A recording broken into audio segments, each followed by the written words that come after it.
All right, guys. So in my opinion, one of the main themes of 2021 is going to be the so-called Great Reset. Now, the Great Reset is a global initiative to rethink capitalism and create a more sustainable world based off radical progressive policies. Now, when we think about the Great Reset, a lot of people think about it in just terms of capitalism. However, it extends beyond just capitalism. The Great Reset also includes the Great Reset of history, particularly in the United States, because a lot of people see capitalism as a promotion of white supremacy. The argument is that capitalism has mostly benefited the white race in America. Therefore, a part of resetting capitalism also has to be the reset of history, or at least that's my interpretation of it. And as you can see from this next story, this is starting to trickle down to all levels of society. This is something we see President Trump fighting against the renaming of the military bases from Confederate generals to other names. We see people bringing out statues of Confederate generals / racist figures in history. And it's showing up on all levels at this point. And this is something that we need to pay attention to because, in my opinion, it is a part of the Great Reset. But before we get into that, my name is Greg Foreman and you're watching A Black Conservative Perspective. Make sure you like, comment, and subscribe. Most importantly, share A Black Conservative Perspective, aka a leftist worst nightmare. You can also follow me on Twitter at GForemanBCP. Let's get it. All right, guys. So in woke news today, a judge rules that a black defendant shouldn't have to stand trial in a courtroom decorated with portraits of mostly white judges. A judge in Virginia ruled that a courtroom lined with portraits of white judges could impede a black defendant's right to a fair trial and ordered that the images be removed before his next court appearance. Fairfax County Circuit Court Judge David Bernhardt wrote in an opinion this week that having people of color stand in courtrooms where the images on display are overwhelmingly of white judges could signal that the justice system is biased against them. Now, my question is, how many black people did they poll and ask this question? Or was this just another example of the super liberal, super woke mob trying to speak for black people and tell black people what they should and should not be offended by? That's my question here. Now, though some people may see the portraits as a way to honor past judges for their service, Bernhardt wrote, others may interpret them as another sign the judicial system is not designed to truly deliver justice, whether that's intended message or not. His opinion centers on the case of Terrence Shipp Jr., who is accused of evading police and assault on a law enforcement officer, among other counts. The Washington Post reported Shipp is set to appear before a jury on January 4th, 2021. Now, again, my question is, did they ask Mr. Shipp, who was evading a police officer and, again, allegedly had assault on a police officer, did they ask him whether or not this was offensive to him? Did they ask him whether or not this may make him believe that the justice system is biased against him? Right? That's my question.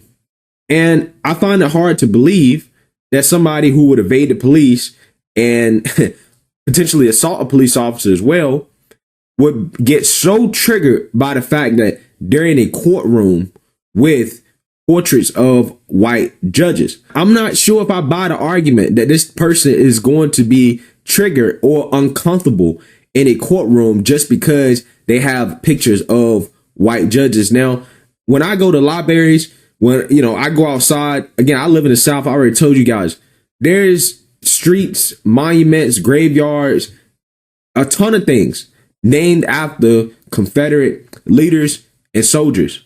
I am not so soft that I am going to be triggered by names. For the most part, a lot of people, don't even know what these names mean. They don't know what Stonewall Street, who that was named after. They don't know that. They don't know who Fort Bragg was named after. They don't know any of that.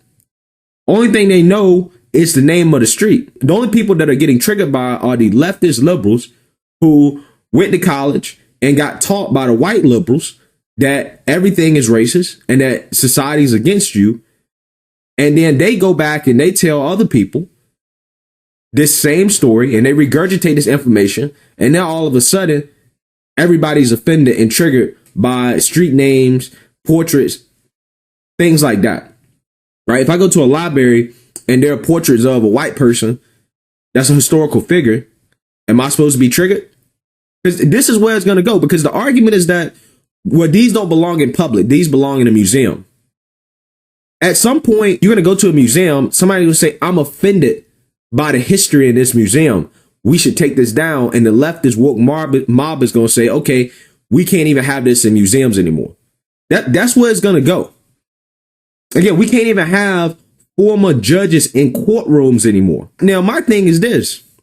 If you really feel this certain type of way, why erase history? Erasing history just means you're doomed to repeat it.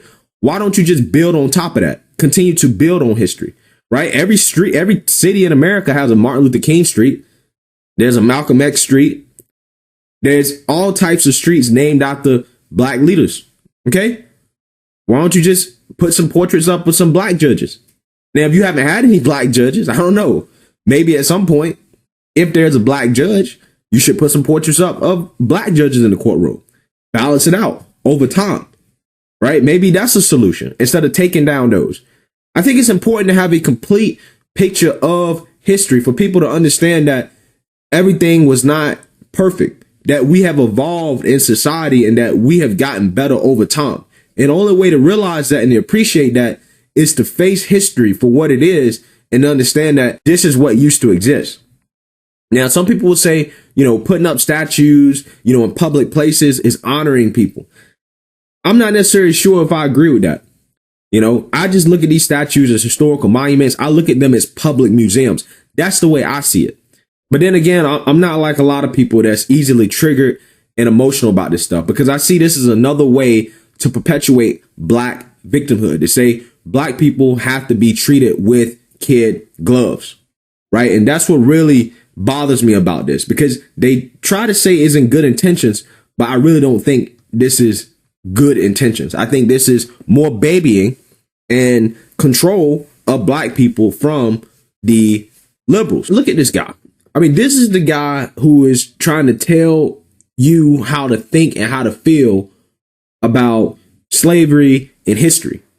This is the dude that's telling you that, right? This is not, a black person telling you this, or, somebody else. Like, no, this is the face of people that are trying to tell us that history is racist and that as a black person, you should be offended. You should feel, you have a fragile ego. You can't handle it. You can't face the truth. You have to be coddled in society. You need to pick me up.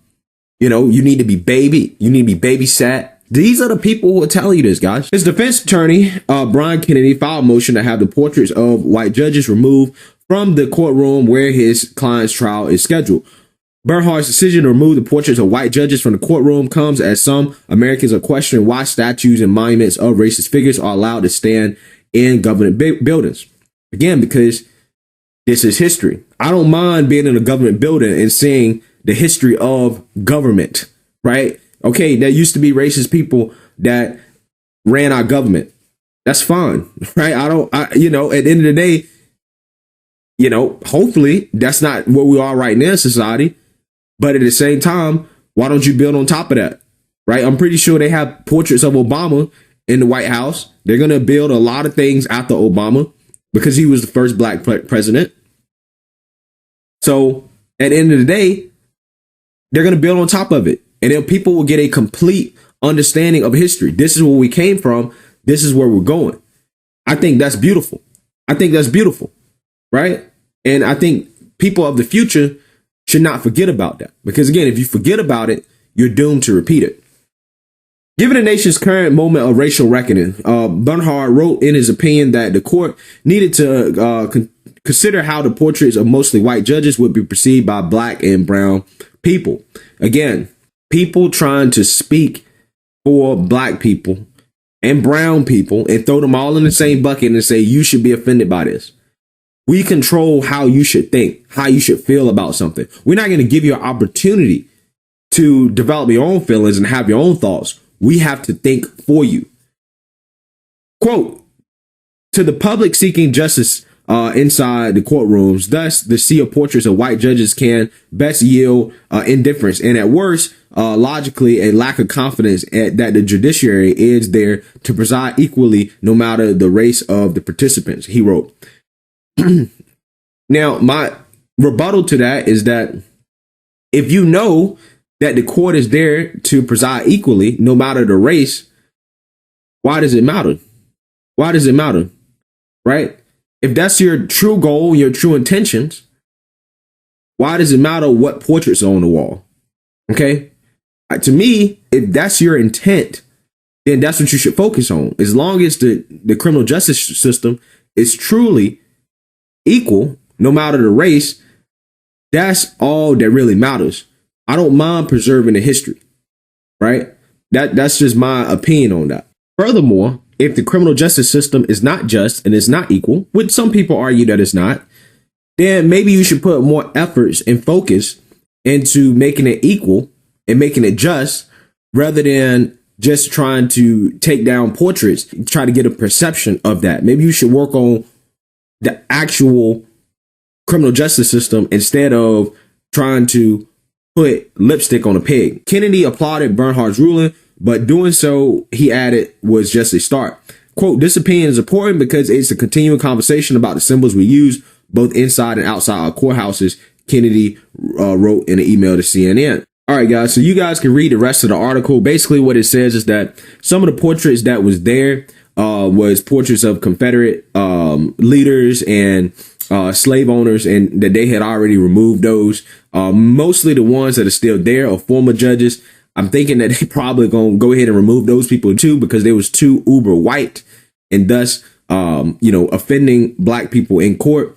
Now, keep in mind, guys, what he said was that this is just a start.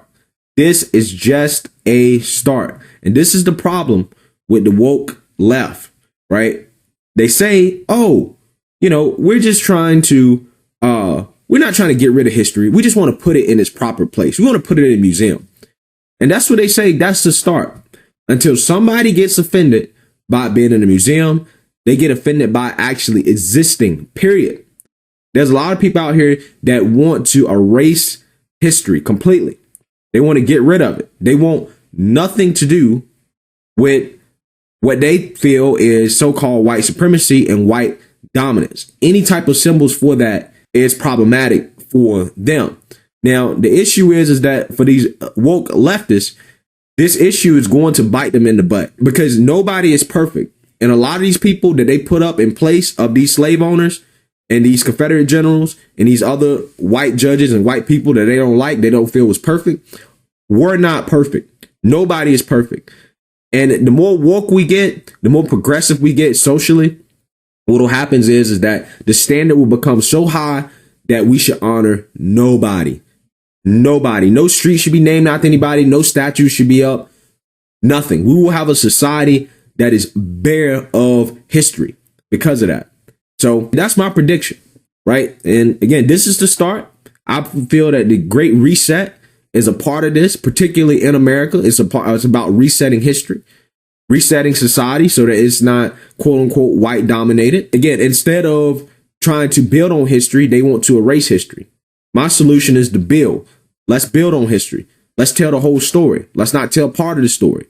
But they don't want to tell the whole story. They just want to tell the story that they feel is appropriate. But let me know what you guys think. Is this just another continuation of the far left going too far?